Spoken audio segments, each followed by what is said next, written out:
At syempre, ramdam ko na rin na excited na ang ating Clash Battle.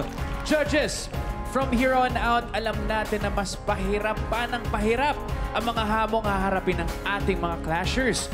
Ano ba mga advice ang maibibigay nyo sa kanila?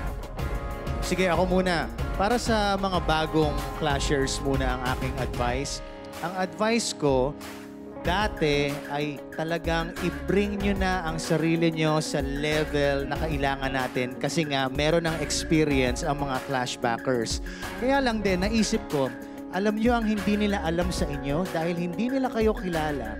Meron kayong hugot at meron kayong mga sorpresa na pwede nyong ibigay na kami lahat hindi alam. Yun ang ilabas nyo ngayon. Ako naman, ang advice ko sa ating mga clash backers, di ba? Nagpahinga kayo mabuti, nagpahinga kayo dati, tapos ngayon bumalik na naman kayo.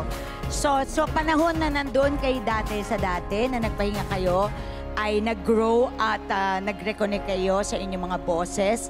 Use your experience to your advantage. Dati alam ko na nape-pressure kayo sa mga performance ninyo, pero nandito kayo ulit kasi deserve nyo maging nandito. So yun ha.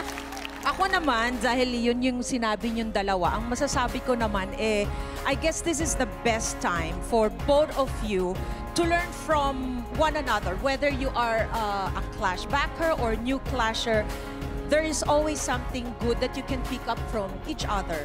So use that and make it your weapon. Wow!